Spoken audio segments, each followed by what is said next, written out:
Assalamualaikum warahmatullahi wabarakatuh. Bismillahirrahmanirrahim. Alhamdulillahirabbil alamin. Allahumma shalli ala sayyidina Muhammadin abdika wa nabiyyika wa rasulika nabil ummi wa ala alihi wa sahbihi wa sallim taslima biqadri azamati dzatika fi kulli waqtin wa hin amma ba'd. Alhamdulillahirabbil alamin. Kita belajar terus-menerus untuk selalu mensyukuri nikmat yang telah Allah berikan. Allah tidak pernah menghentikan di dalam memberikan nikmatnya pada kita semuanya, meskipun hanya sesaat. Oleh karena itu, saudaraku rahimakumullah wa ghafarakumullah, mari kita belajar untuk mensyukuri setiap nikmat yang telah Allah berikan.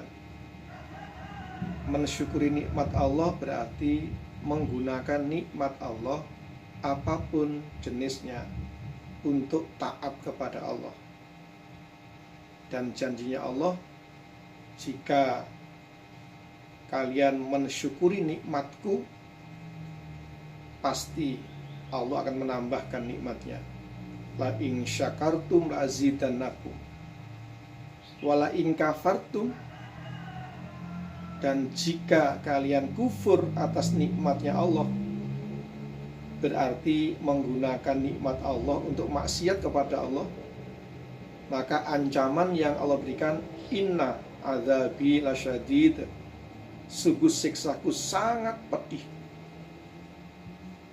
Jika mampu mensyukuri nikmat Allah, menggunakan nikmat Allah untuk taat kepada Allah, berarti Allah akan menambahkan nikmatnya. Akan tetapi jika kufur atas nikmat Allah, berarti menggunakan nikmat Allah untuk maksiat pada Allah, maka ancamannya inna adzabi lasyadid, sungguh siksaku sangat pedih. Siksa yang sangat pedih di dunia adalah tidak dibimbing oleh Allah, tidak mendapat rahmatnya Allah. Kesulitan jika diajak berbuat baik, tapi banyak kemudahan jika diajak berbuat maksiat. Itulah bentuk azab yang terpedih di dunia, karena banyak mengkufuri nikmat yang telah Allah berikan. Banyak menggunakan nikmat Allah untuk maksiat kepada Allah, sehingga ancamannya akan disiksa oleh Allah. Dan siksa terpedih adalah tidak dirahmati oleh Allah, tidak dibimbing oleh Allah, sehingga kesulitan diajak berbuat baik, tapi banyak kemudahan dan kesenangan jika diajak berbuat maksiat. Naudzubillah.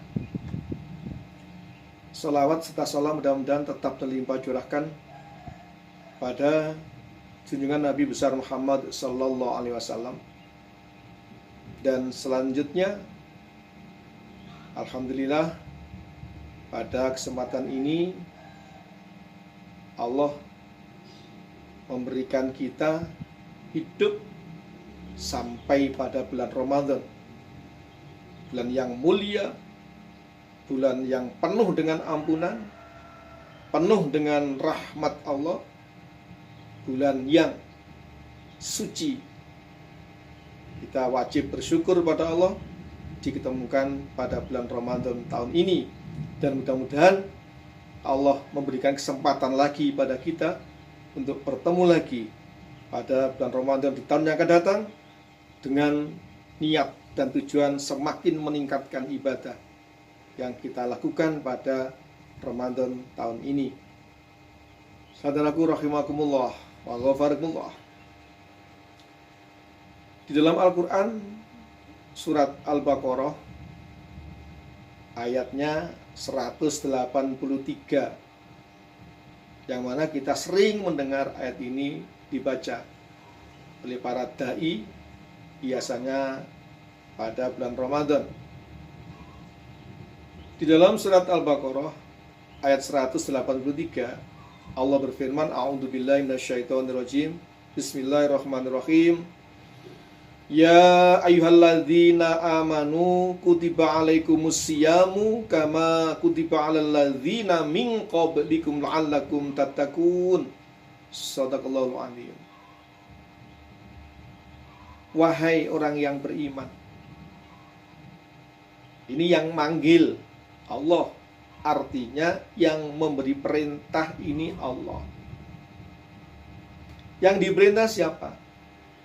Alladzina amanu, yaitu orang yang beriman. Yang memberi perintah Allah, yang diperintah orang yang beriman kepada Allah.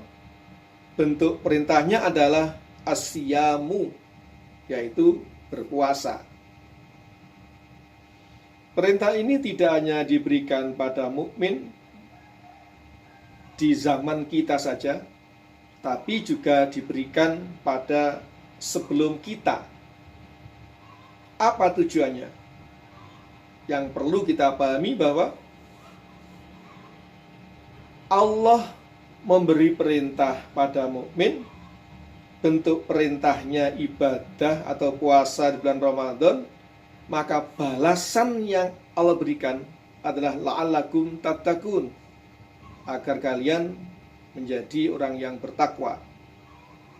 Coba dari ayat ini kita renungkan.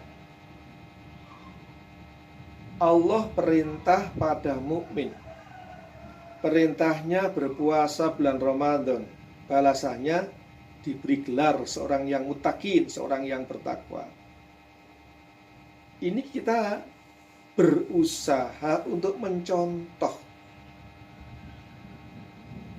Allah memberi perintah, pasti memberi balasan. Balasan yang diberikan Allah, ya balasan dunia, ya balasan akhirat. Sawabat dunia wal akhirah. Allah tidak pernah memberi perintah yang tidak diberi balasan. Semua yang diperintahkan Allah pada mukmin, jika mukmin mau menjalankan, maka balasan yang Allah berikan adalah balasan di dunianya dan balasan di akhiratnya. Ini contoh. Berarti kalau kita memberi perintah pada siapapun yang kita perintah, maka siapkan balasannya. Balasan dunianya apa? Balasan akhiratnya apa? Balasan dunia mungkin berupa harta. Balasan dunia mungkin berupa barang. Balasan dunia mungkin berupa penghormatan dan seterusnya. Apa balasan akhiratnya? Yang didoakanlah. Orang yang siapapun yang pernah membantu tugas kita, maka beri balasan dunianya bentuknya apa, kemudian akhiratnya didoakan agar mereka semua yang telah membantu kita, menyenangkan kita, semua dosanya diampuni oleh Allah dan amal baiknya dilipat gandakan oleh Allah. Jadi jangan hanya sekedar memberi perintah saja. Walaupun yang diperintah ikhlas hanya karena Allah, tapi yang memberi perintah hendaklah mencontoh sifatnya Allah dalam memberi perintah kepada mukmin. Allah memberikan, menyediakan balasan dunia dan balasan akhirat. Ya ayyuhalladzina amanu kutiba alaikumusyamu kama kutiba alal ladzina min qablikum la'allakum tattaqun. Wahai orang yang beriman, diwajibkan atas kalian berpuasa sebagaimana diwajibkan atas orang sebelum kalian, la'allakum tattaqun, agar kalian menjadi orang yang bertakwa. Kemudian apa sih balasannya orang yang bertakwa itu? Jika sudah menjadi orang yang bertakwa, apa yang Allah berikan pada orang yang bertakwa? Di ayat yang lain, surat At-Tolak atau surat nomor 65, pada ayat 2 akhir dan 3 awal, Allah menjelaskan, wa may yattaqillaha yaj'al lahu makhraja wa yarzuqhu min haitsu la yahtasib. Barang siapa yang bertakwa kepada Allah, maka Allah akan memberikan jalan keluar Allah akan memberikan kemudahan-kemudahan di dalam menyelesaikan berbagai macam persoalan yang dihadapi dalam kehidupannya. Wa yarzuqhu min haitsu la yaktasib. Dan Allah menambahkan lagi balasannya bagi orang yang bertakwa, yaitu apa? Allah akan memberikan rezeki dari arah yang tidak disangka-sangka. Itulah balasan yang Allah berikan pada orang yang bertakwa, yang mana gelar bertakwa diperoleh dengan menjalankan puasa dalam bulan Ramadan. Itu balasan dunia, yaj'allahu makhraja wa yarzuqhu min haitsu la yaktasib. Itu balasan dunia. Apa balasan akhiratnya? Inna lil muttaqina inda rabbihim jannatin na'im. Sesungguhnya orang yang bertakwa di sisi Tuhan mereka, jannatin na'im, akan diberikan surga yang penuh dengan kenikmatan selama-lamanya. Betapa maha bijaksananya Allah dalam memberi perintah pada orang yang beriman, tidak hanya dibalas di akhiratnya, tetapi balasannya di dunia dan di akhirat. Ada orang yang ngomong menjalankan sholat duha, menjalankan puasa, zakat, sholat taraweh, dan kebaikan yang lain, itu kan balasan di akhir setelah matinya. Ya tidak mungkinlah Allah memberi balasan kepada mukmin ketika mukmin menjalankan di dunia, kemudian balasannya menunggu setelah matinya. Sangat tidak mungkin. Balasan setiap kebaikan adalah dunia dan akhirat. Allah punya balasan dunia dan Allah punya balasan akhirat. Meskipun kesempurnaan balasan itu memang diberikan Allah di akhirat, tapi di dunianya perbuatan baik apapun yang dilakukan oleh orang beriman pasti dibalas oleh Allah. Jamaah rahimakumullah wa ghafarakumullah. Rasul bersabda, kam min so'imin laisa lahu min siyami ilal juwal atos. Banyak orang yang berpuasa, akan tapi baginya tidak mendapat pahala apa-apa dari puasanya kecuali lapar dan haus. Banyak jumlahnya orang yang berpuasa tetapi tidak mendapat pahala apa-apa, tidak menjadi orang yang bertakwa, tidak mendapat ampunan dari dosa yang telah lalu, tapi puasa yang dijalankan hanya mendapat rasa lapar dan haus. Kam min so'imin laisa lahu min siyami ilal juwal atos. Kenapa demikian? Saudaraku rahimakumullah wa ghafarakumullah. Perintah Allah di bulan Ramadan itu bukan hanya puasa saja yang perlu kita pahami. Larangan Allah di bulan Ramadan bukan hanya bohong atau dusta, bukan hanya ghibah, bukan hanya namimah atau adu domba, dan bukan hanya melihat sesuatu dengan syahwat, yang mana perbuatan itu memang membatalkan pahala puasa. Jadi ghibah, dusta, adu domba, kemudian bicara kotor, kemudian melihat sesuatu dengan syahwat, itu memang membatalkan pahala puasa. Sehingga sebetulnya jika puasa itu dijalankan dengan baik dan benar, maka satu, Allah memberi gelar atau predikat seorang muttaqin, yang mana seorang muttaqin itu dibalas oleh Allah, yaj'allahu makhraja wa yarzuqhu min haitsu la yaktasib. Orang bertakwa akan mendapat jalan keluar ketika mempunyai persoalan apapun, persoalan yang dihadapi di dunianya, Allah memberikan jalan keluar. Dan Allah akan memberi rizki dari arah yang tidak disangka-sangka bagi orang yang bertakwa. Itu balasan di dunianya. Sehingga orang bertakwa pasti tenang jiwanya. Tidak ditemukan orang yang bertakwa itu susah dan gelisah dalam hidupnya, karena setiap mendapat persoalan ada solusi yang diberikan oleh Allah, dan rezekinya didatangkan oleh Allah dari arah yang tidak disangka-sangka. Itu balasan di dunianya. Di akhiratnya dimasukkan dalam surganya yang penuh dengan kenikmatan selama-lamanya. Inna lil muttaqina inda rabbihim jannatin na'im. Saudaraku rahimakumullah wa ghafarakumullah. Jadi banyak orang yang berpuasa tetapi tidak mendapat predikat seorang muttaqin, dan tidak ada ampunan dosa yang telah lalu. Sebab sabda Rasul,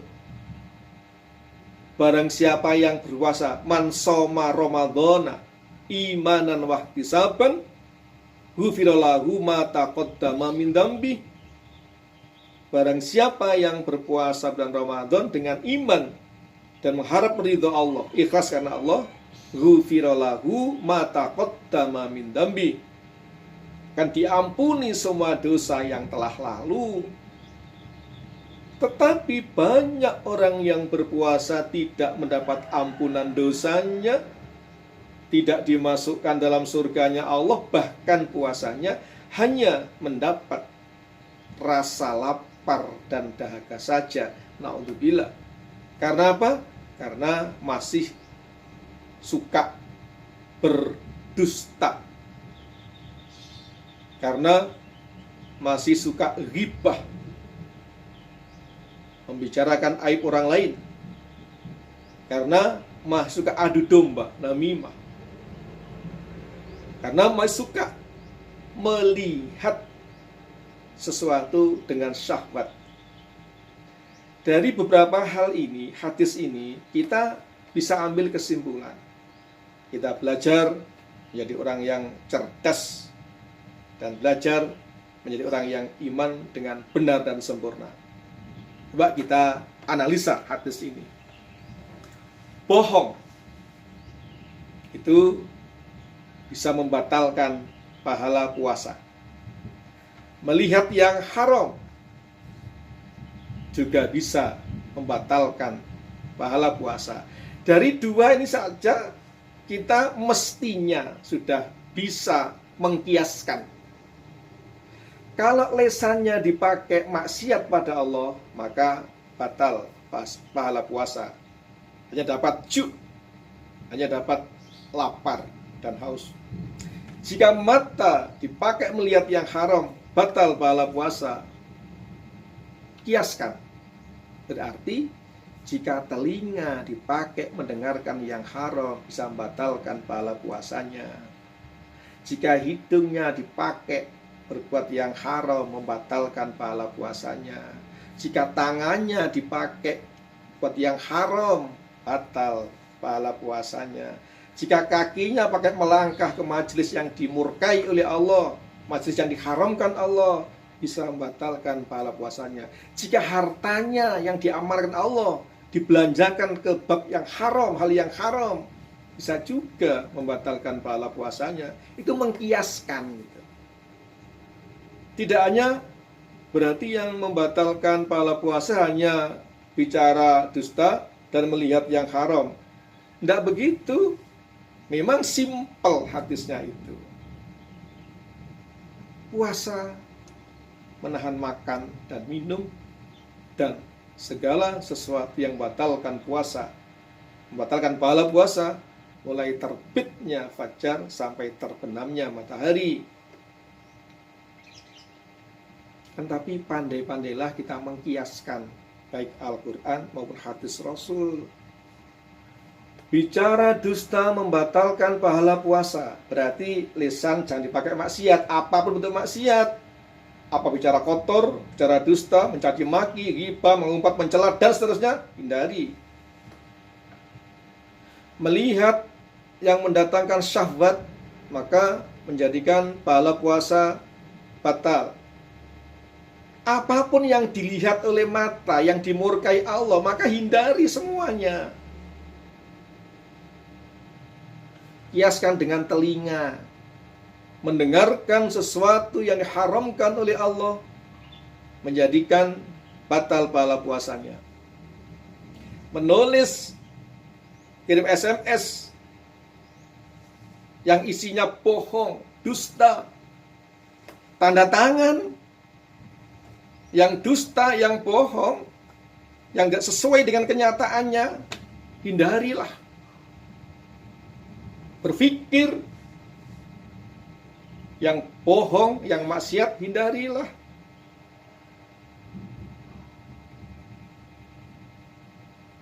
Membelanjakan harta yang tidak sesuai dengan aturan Allah, hindarilah, agar tidak batal pahala puasanya. Makanya Rasul menjelaskan, kam min so'imin laisa lahu min siyami ilal juwal atos. Banyak orang yang berpuasa tetapi tidak mendapat pahala apa-apa dari puasanya kecuali hanya rasa lapar dan haus saja. Na'udzubillah. Jamaah rahimakumullah wa ghafarkumullah. Yang perlu kita pahami adalah dunya sijnul mu'min wa jannatul kafir. Dunia merupakan penjara bagi mukmin dan surganya orang kafir. Apa artinya? Mukmin tidak bebas menggunakan lisannya untuk berbicara. Man kana yu'minu billahi wal yaumil akhir falyakul khairan aw liyasmut. Barang siapa yang beriman pada Allah dan hari akhir, adalah berkata yang benar atau diam. Fungsinya lisan berkata baik, benar. Kalau tidak ada perkataan yang benar dan baik, diam. Mata fungsikan melihat yang baik dan benar.